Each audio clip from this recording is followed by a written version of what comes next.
हम लोग परसेंटेज यानी प्रतिशत पर वर्क कर रहे हैं। और देखिए मैंने आपको परसेंटेज में फ्रैक्शन वैल्यू के बारे में मैंने आपको बता दिया हूं। आज हम लोग सीखेंगे जब दो संख्याओं का प्रोडक्ट कांस्टेंट हो तो उस कंडीशन में कैसे सवालों का अप्रोच लिया जाता है, ऐसे सवालों को हम कैसे हल करेंगे। जैसे दो संख्याओं का प्रोडक्ट क्या है, कांस्टेंट है। जैसे मैंने पहली संख्या को मैंने मान लिया a और दूसरी संख्या को मैंने मान लिया b। जब इसको दोनों संख्याओं को मैं गुणा कराऊंगा तो देखिए हमारा वैल्यू क्या होना चाहिए, कांस्टेंट। कांस्टेंट यानी नियत होना चाहिए। जैसे मैं यहाँ पर पहली संख्या यानी a संख्या को मैं बढ़ाऊंगा तो b अपने आप देखिए कम हो जाएगा, तभी हमारा क्या होगा, कांस्टेंट मान आएगा। जैसे यहाँ पर मैं a को मान लेता हूं 5 और दूसरी संख्या में मान लेता हूं 9। जब दोनों संख्याओं को मैं गुणा कराऊंगा तो देखिए क्या आ जाएगा, 45। अब देखिए इसमें मैं क्या, a के मान को मैं बढ़ाना यानी a को मैं जब यहाँ पर 2 गुना कर देता हूं यानी 5 से क्या हो जाएगा, ये 10 हो गया। तो देखिए दूसरी संख्या अपने आप क्या हो जाएगी, ये कम हो जाएगी। यानी देखिए ये दूना हो रहा है पहली संख्या, तो दूसरी संख्या क्या करेंगे, हम 2 का इसमें डिवाइड करेंगे। देखिए 2 चौके 8, 2 5 10 यानी 9 का आधा क्या हो जाएगा, 4.5। जब भी देखिए 10 गुणे 4.5 करेंगे तभी देखिए हमारा मान क्या आ गया, 45 का 45 ही आएगा। तो मैं यही आज हमारा क्या कंसेप्ट रहेगा, जब दो संख्याओं का प्रोडक्ट नियत हो, यानी देखिए पहली संख्या को मैंने 2 गुना कर दिया हूं तो दूसरी संख्या क्या है, ऑलरेडी क्या हो गई, आधा हो गई। यानी जब इसमें क्या कंसेप्ट है, जब दो संख्याओं का प्रोडक्ट कांस्टेंट होता है तो पहली संख्या जीफ रेशियो में चेंज होती है, ठीक उसी प्रकार दूसरी संख्या रिवर्स रेशियो में चेंज होती है। जैसे यहां पर देखिए पहला सवाल यहां पर लिखा गया है, चीनी की कीमत में 15% की कमी हुई तो व्यक्ति कितने प्रतिशत उपभोग बढ़ा सकता है ताकि व्यय में कोई परिवर्तन ना हो। देखिए दो संख्या या दो प्रोडक्ट कैसे कांस्टेंट रहते हैं। जैसे यहां पर एक सूत्र होता है E बराबर P इंटू सी, यानी एक्सपेंडिचर बराबर प्राइस इंटू कंजप्शन।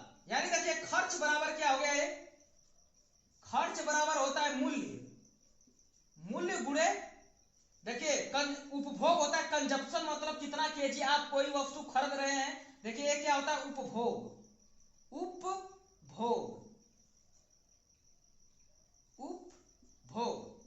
देखिए ऐसे इस पर भी सवाल देखिए बनता है, खर्च बराबर मूल्य गुणे उपभोग पर। यहाँ पर देखिए एक होता है चाल बराबर क्या होता है, दूरी बटा समय। यहाँ पर देखिए चाल बराबर क्या हो गया, चाल बराबर होता है दूरी अपान समय। तो यहां से भी देखिए दूरी बराबर क्या हो जाएगा, दूरी बराबर क्या हो जाएगा, चाल गुणे समय। तो देखिए दोनों प्रोडक्ट हमें क्या मिल गया कि नहीं, चाल और गुणे समय क्या है, दो प्रोडक्ट हो गए और दूरी क्या हो गया, यहाँ पर कांस्टेंट हो गया। यानी क्या हो गया, D बराबर S इंटू टी। तो इस पर भी देखिए सवाल बनता है। तो देखिए हमारा पहला सवाल क्या है, चीनी की कीमत में 15% की कमी हुई तो व्यक्ति कितने प्रतिशत उपभोग यानी कंजप्शन को इंक्रीज कर दे ताकि व्यय यानी एक्सपेंडिचर में कोई परिवर्तन न हो। देखिए सबसे पहले हमें फॉर्मूला याद होना चाहिए। तो देखिए E बराबर क्या होता है, P इंटू सी। अब देखिए हमें खर्च के बारे में यानी व्यय, खर्च में तो देखिए कितने प्रतिशत उपभोग बढ़ा सकता है ताकि व्यय में कोई परिवर्तन न हो। तो देखिए प्राइस के बारे में यहाँ पर देखिए दे दिया है, चीनी की कीमत में 15% की कमी हुई।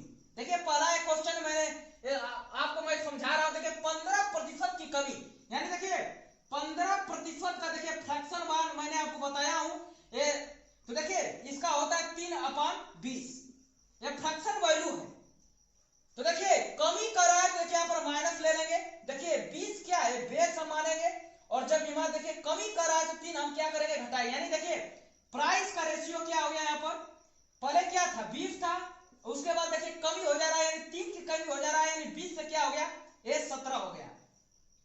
अब पुनः देखिए हमें क्या करना, व्यक्ति कितने प्रतिशत उपभोग को बढ़ा सकता है। देखिए पहली प्राइस क्या है, प्राइस हमारा निकला गया 20 रेशियो 17 में चेंज हो रहा है। तो देखिए कंजप्शन यानी अपने आप ये क्या हो गया, रिवर्स ऑर्डर में चेंज हो गया, यानी 17 रेशियो बीच में हो जाएगा, क्योंकि देखिए एक क्या हो रहा है, एक बढ़ रहा है तो क्या हो रहा है, घट रहा है, रिवर्स, यानी एक संख्या जिस रेशियो में चेंज होगी और दूसरी संख्या उसी रेशियो में रिवर्स ऑर्डर में चेंज हो जाएगी। देखिए प्राइस का क्या है 20 17 हो रहा है, तो इसका देखिए उल्टा क्या हो जाएगा 17 और 20।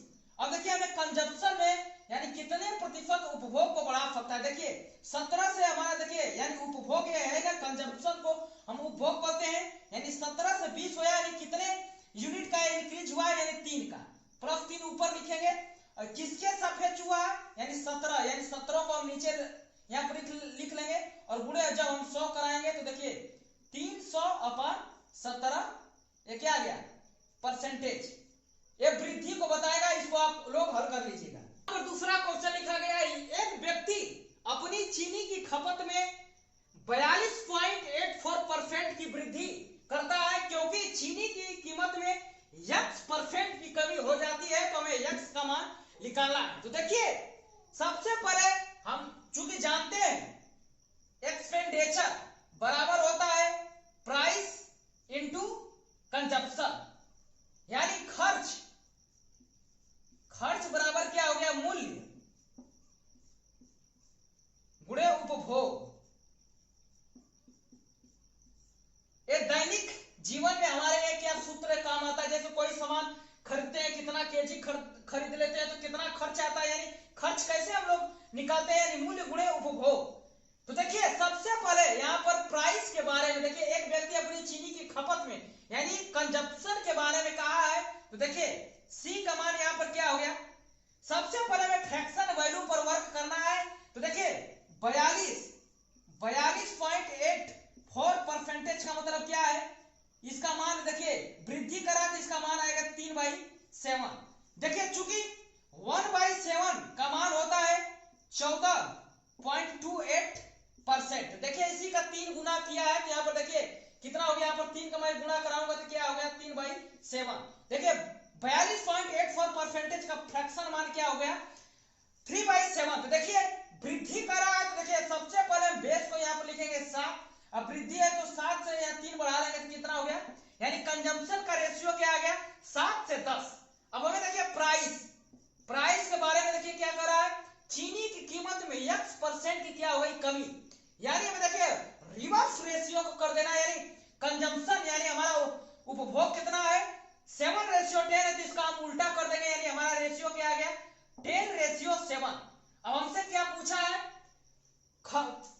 चीनी की कीमत में कितने परसेंट की कमी, देखिए यही हमारा मूल्य है, तो देखिए 10 से 7 यानी कमी को बता रहा है, यानी कितने की कमी यहाँ पर हो गई, तो 3 की क्या हो गई कमी, तो देखिए 3 हो गया, 10 से 7 हो रहा है, तो देखिए 3 की कमी हो रहा है कि नहीं। अब पहले वाले को हम बेस बना लेते हैं, यानी अपान में क्या लिखेंगे 10, परसेंटेज में हमें बदलना है तो क्या करेंगे 100 से गुणा, यानी 0 पे 0 यानी 30%। तो एक व्यक्ति अपनी चीनी की खपत में 42.84% की वृद्धि करता है, तो क्योंकि चीनी की कीमत में x% की कमी हो जाती है, तो x का मान क्या आ गया 30%, ये आपका क्या हो गया आंसर। देखिए यहाँ पर अगला क्वेश्चन लिखा गया है, डीजल की कीमत में 45 रुपए प्रति लीटर से बढ़कर 50 रुपए प्रति लीटर हो जाता है, तो डीजल की खपत को कितना कम किया जाए कि व्यय केवल 5% तक ही बढ़े। तो देखिए डीजल की कीमत यानी सबसे पहले हमें लिख लेना है यहाँ पर क्या E बराबर होता है P इंटू सी, किसके बारे में कहा जा रहा है, देखिए डीजल की कीमत यानी हमें प्राइस के बारे में कहा जा रहा है, और डीजल की खपत में कितना परसेंट कम किया जाए कि व्यय, यानी हमें क्या पूछ यहाँ पर देखिए व्यय के बारे में कहा जा रहा है, यानी ई।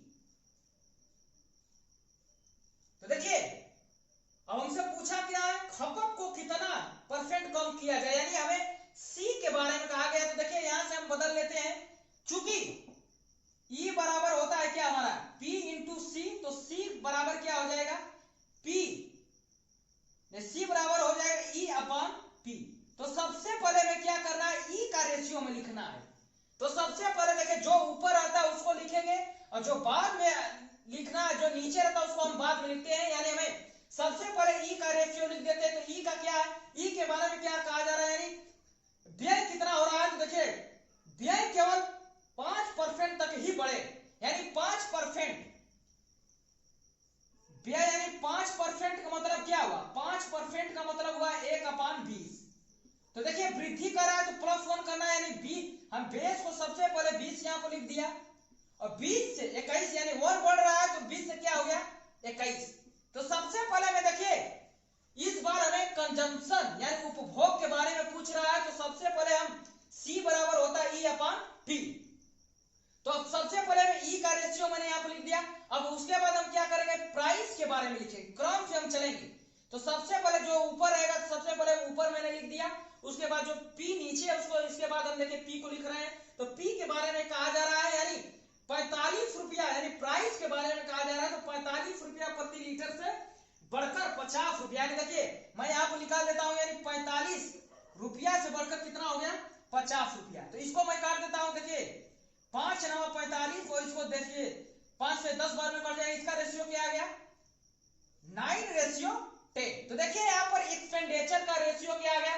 बीफ रेशियो 21 और प्राइस 9 क्या हो गया? 10। तो देखिए अब हमें क्या यहाँ सूत्र क्या है? E/P, यानी हमें इसमें क्या करना है? डिवाइड। ये देखिए दो तरीका मैं इसको हल करने का मैं बताऊंगा। देखिए सबसे पहले देखिए E/P हम कर लेते हैं, यानी हमें रेशियो में क्या करना है? डिवाइड करना है, क्योंकि हमारा देखिए यहाँ पर सूत्र बता रहा है E/P। तो देखिए मैं इसे डिवाइड कर रहा हूं। देखिए डिवाइड करने के बाद हमें क्या करना पड़ेगा? यहाँ पर एलसीएम को लेना पड़ेगा। तो देखिए मैं इसका एलसीएम ले लेता हूं। तो देखिए यहाँ पर आएगा 9 × 10। तो देखिए 9 9 से कट जाएगा, तो यहाँ पर आएगा 200 रेशियो। यहाँ पर देखिए 10 10 से कट गया, तो इसका देखिए आएगा 9 1 9 9 दूना 18, यानी 189। और देखिए रेशियो में एलसीएम अपने से क्या होता है? कट जाता है। तो देखिए 200 से 189 हो रहा है, यानी कि इसमें कितना का एक कमी हो रहा है? 200 से 189 देखिए 11 हो गया अपन 200। और देखिए हमें गुणा कराना, परसेंटेज बदलना है, तो क्या होगा? 100 से हमें गुणा करना पड़ेगा। देखिए 2 0 से खत्म, यानी 5.5 परसेंटेज। ये क्या हो गया? यहां पर देखिए फर्स्ट ऑप्शन क्या हो गया आपका? सही हो गया। यानी डीजल की कीमत में 45 रुपए प्रति लीटर से बढ़कर 45 रुपए प्रति लीटर हो जाता है, तो डीजल की खपत में कितना प्रतिशत कम किया जाए? यानी 5.5% हमें कम करना है। देखिए इसका दूसरा तरीका क्या है? देखिए सबसे पहले हमें क्या करना है? ई का रेशियो लिखना है। तो ई का रेशियो क्या है? यहाँ पर देखिए बीफ रेशियो 21 मैंने लिख दिया। उसके बाद हमें प्राइस इसके अनुसार हमें चलना है, फार्मूला के अनुसार चलना है। तो देखिए पी को मैंने लिख दिया क्या? 9:10। तो देखिए हमें एलसीएम और भाग हमें करना है। इसको देखिए डायरेक्ट हल करने का क्या तरीका है? इसको आप तिर्यक का इसमें क्या करेंगे? गुणा करा लेंगे। देखिए इसका मान डायरेक्ट आ गया। जब क्रॉस मल्टीप्लाई कराएंगे, देखिए क्या हो गया? 200 हो गया। रेशियो का रेशियो देखिए तब भी क्या आ जाएगा? 9 1 9 9 दूना 18 189। तो यहां से भी क्या आ जाएगा? 11 आ जाएगा कि नहीं? तो हमें इस मेथड का यूज करना है। देखिए 200 हम नीचे लिख देंगे, गुणे 100, 00 से 00, यानी 5.5%। इस तरह का, यानी हमें एलसीएम नहीं लेना है। जब भी हमारा सी निकालना हो तो हमें देखिए हमें एक्सपेंडिचर को लिखना है, उसके बाद पी को लिखना है, और डायरेक्ट हमें क्या करना है? क्रॉस मल्टीप्लाई करके हमें आंसर पर चले जाना है। चीनी के मूल्य में 20% की वृद्धि हो जाती है और कोई व्यक्ति अपने खर्च में केवल 8% की वृद्धि करना चाहता है, तो उसे अपनी खपत में कितने प्रतिशत की कमी करनी होगी? देखिए चीनी के मूल्य के बारे में कहा जा रहा है। देखिए मूल्य क्या है? यानी प्राइस 20%, यानी इसका फ्रैक्शन वैल्यू क्या होगा? सबसे पहले में फ्रैक्शन वैल्यू पर चलना है, यानी 1/5। अब देखिए उसके बाद किसके बारे में कहा जा रहा है? 8। कोई व्यक्ति अपने खर्च को, यानी क्या है यहाँ पर? एक्सपेंडिचर, इसका मान क्या दे दिया है? 8%। यानी देखिए इसको आप बदल लीजिए, तो इसका फ्रैक्शन मान क्या आ जाएगा? देखिए नहीं तरीका कुछ याद है तो देखिए 8/100 कर लेंगे। तो देखिए 4 गुना के 8, और देखिए हो गया 25, यानी इसका फ्रैक्शन मान क्या आ गया? 8% का फ्रैक्शन मैंने लिखा था क्या? 2/25। तो उसे अपनी खपत में कितने प्रतिशत की कमी करनी होगी? तो देखिए सबसे पहले वाला फार्मूला क्या है? E बराबर क्या है? P × C।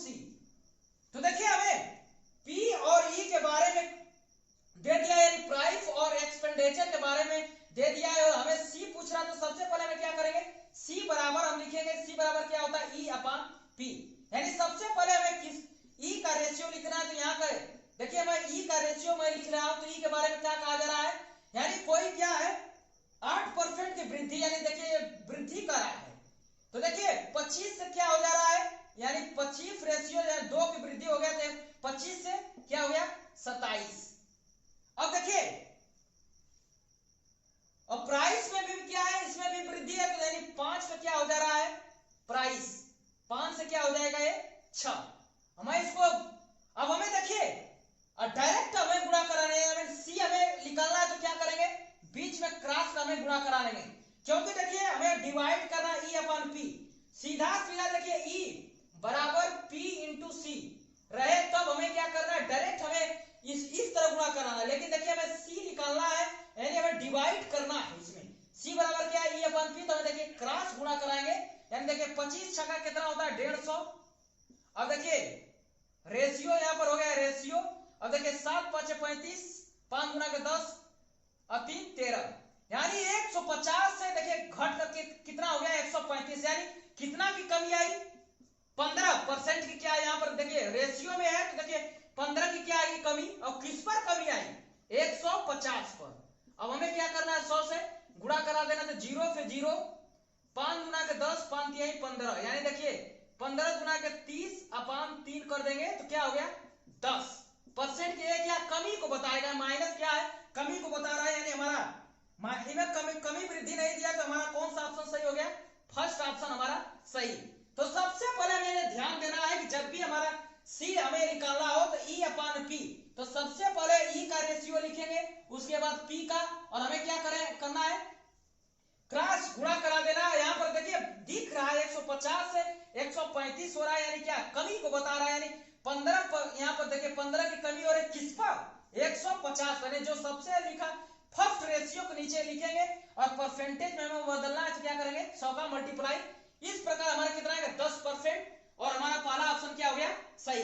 ऑप्शन लिखा गया है तेल का मूल्य 20% बढ़ जाता है, किंतु इसकी खपत 8.1/3% तक कम हो जाती है, तो इस पर व्यय में कितने प्रतिशत वृद्धि अथवा कमी हुई। तो देखिए सबसे पहले मूल्य के बारे में बता दिया, यानी प्राइस के बारे में, यानी 20% बढ़ जाता है, 20% का मतलब क्या हो गया 1/5 वृद्धि करा, यहाँ पर देखिए मैंने प्लस लिख दिया।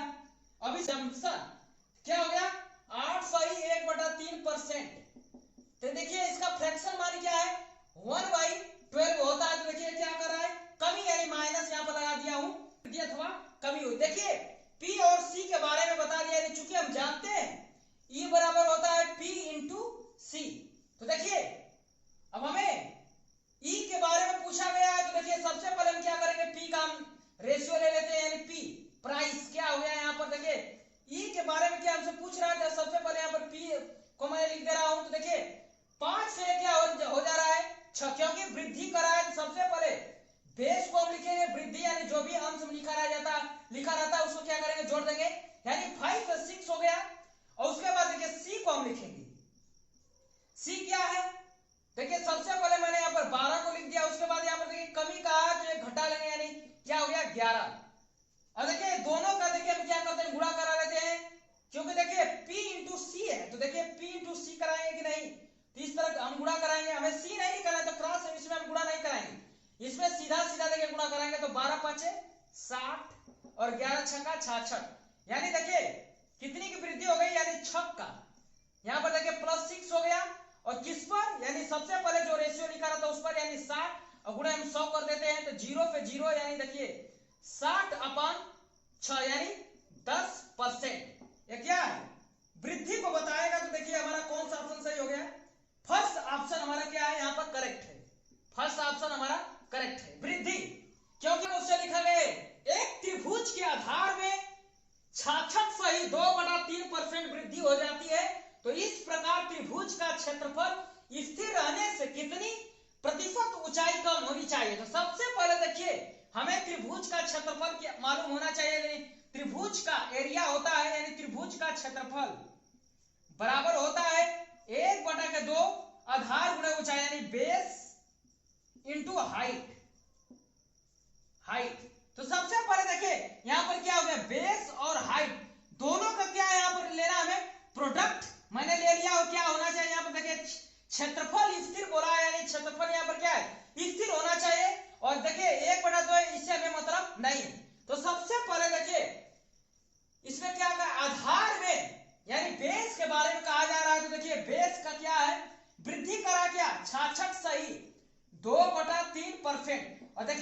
66 सही 2/3% का देखिए फ्रैक्शन मान होता है। देखिए चूंकि हम जानते हैं 33 सही 1/3% का मान क्या होता है 1/3। अब ये देखिए दुगना किया है यानी इधर भी दुगना किया है तो इधर भी क्या करेंगे 2 का गुणा करा देंगे यानी 2/3 यानी 66 सही 2/3% का फ्रैक्शन वैल्यू मैंने क्या लिख दिया 2/3। ये क्या वृद्धि को बता रहे हैं तो इसको देखिए मैं प्लस लिख दे रहा हूं। अब कहा जा रहा है अब ऊंचाई कम होनी चाहिए। देखिए हमें यहां पर देखिए मैं बताऊं देखिए बेस सबसे पहले मैं लिख देता हूं। सबसे पहले नीचे को मैं लिखता हूं देखिए 3 यहां पर है और वृद्धि का है 3 से 2 बढ़ा देंगे क्या हो गया 3:5 और हाइट यानी हमें जब भी हमें एरिया को कांस्टेंट रखना है तो रिवर्स में चेंज हो जाएगा यानी क्या बताएगा हाइट हमारा क्या हो जाएगा 5:3। ये क्या कंसेप्ट से तो सबसे देखिए मैं इसको निकाल देता हूं 3×5 = 15 और देखिए यहां पर देखिए क्या कहा जा रहा है रहने से कितनी प्रतिशत ऊंचाई कम होनी चाहिए। देखिए हमें ऊंचाई से मतलब है तो देखिए दोनों का हम यहां पर देखिए गुणा नहीं कराएंगे। ऊंचाई से हमें मतलब है देखिए ऊंचाई का क्या है यहां पर रेशियो 5:3 है यानी देखिए 5 से 3 हो जा रहा है यानी कि कितने की कमी हो जा रहा है 2 की कमी हो जा रहा है किस पर 5 पर। तो यहां पर देखिए 5 मैं लिख देता हूं और गुणे क्या करना है हमें 100 यानी हमें देखिए पूरे से मतलब नहीं यानी हाइट के बारे में कहा जा रहा है तो हाइट वाला रेशियो लेंगे 5 से 3 हो जा रहा है यानी 2 की यहां पर कमी हो गई। अब देखिए 20×5 = 100 देखिए यहां पर क्या हो गया 40% क्या हो गई यहां पर कमी यानी 40% यानी ऊंचाई हम कम कर देंगे तो हमारा क्या हो गया त्रिभुज का जो एरिया है हमारा क्या हो जाएगा कांस्टेंट यानी नियत हो जाएगा। यहां पर अगला क्वेश्चन लिखा गया है यदि बेलन की त्रिज्या में 20% की कमी की जाती है तो उसकी ऊंचाई में कितने प्रतिशत की वृद्धि करनी चाहिए ताकि बेलन का आयतन समान है। तो सबसे पहले हमें बेलन का आयतन पता होना चाहिए। देखिए इसका फार्मूला होता है V = πr²h। देखिए पाई क्या है कांस्टेंट है इसे मैं मतलब नहीं देखिए r² और h का क्या है दो संख्याओं यानी दो प्रोडक्ट हो गए कि नहीं दो संख्याओं का एक गुणनफल हो गया और हमें क्या रखना है आयतन को कांस्टेंट रखना है। देखिए क्या कहा जा रहा है यानी बेलन की त्रिज्या यानी r के बारे में हमसे कह दिया तो सबसे पहले r का मान क्या दिया है 20% की क्या है कमी 20% का फ्रैक्शन मान क्या है 1/5 यानी देखिए तो सबसे पहले मैं r को रेशियो में लिख दे रहा हूं तो देखिए r का क्या हो जाएगा यानी सबसे पहले नीचे वाले को लिखेंगे यानी 5:4 लेकिन हमें देखिए 5:4 करेंगे तो हमारा सवाल क्या हो जाएगा गलत हो जाएगा क्योंकि देखिए हमारे फार्मूला में क्या है r²h है यानी हमें r² करना है। देखिए इस रेशियो को मैं स्क्वायर हमें बनाना पड़ेगा। अब देखिए कहा जा रहा है इसकी ऊंचाई में कितने प्रतिशत की वृद्धि करनी चाहिए तो देखिए यह हमें वृद्धि करना है तो देखिए हमें आयतन को क्या करना है यहाँ पर नियत रखना है। सबसे पहले मैंने r का रेशियो लिख दिया उसके बाद जब हमारा आयतन कांस्टेंट किस तरह है क्योंकि देखिए रेशियो उल्टा होगा तभी मैं इसको देखिए उल्टा में पढ़ यानी देखिए एक संख्या को हम बढ़ा रहे हैं चाहे तो दूसरी संख्या अपने आप क्या करेगी घटेगी या देखिए त्रिज्या को हम घटाएंगे तो ऊंचाई क्या होगी बढ़ेगी। ये क्या है ये कांस्टेंट का ये क्या रूल है। तो सबसे पहले इसको रिवर्स में मैं कर देता हूं यानी 4 का स्क्वायर मैं कर देता हूं 4 रेशियो यानी 4 का स्क्वायर हो गया यानी 5 और दूसरा वृद्धि है और हमें करना है तो देखिए 5 का स्क्वायर हो गया। अब देखिए ये मैंने इसको 4 का स्क्वायर क्या होता है 16 और 5 का स्क्वायर 25 तो देखिए वृद्धि है बता रहा है कि हाइट को यानी 16 से 25 हो गया यानी 9 का वृद्धि हो गया किस पर 16 पर और गुणे में क्या करना है 100 से गुणा करा देना है। तो देखिए 4 × 16 ये क्या हो गया 25 तो देखिए 9 × 25 कर देंगे / 4 तो देखिए ये आप अपने से गुणा करा लीजिएगा क्या आ गया हमारा परसेंटेज में क्या आ गया हमारा मान आ गया। तो आज के लिए इतना ही हम लोग रहने देते हैं। तो आज हम लोगों ने परसेंटेज में दो संख्याओं का प्रोडक्ट जब हमें निकालना है कांस्टेंट हो तो उस कंडीशन में कैसे सवालों को हल किया जाता है मैंने आपको इजीली पूर्वक बता दिया हूं। तो आज के लिए मैं इतना ही रहने देता हूं। जय हिंद।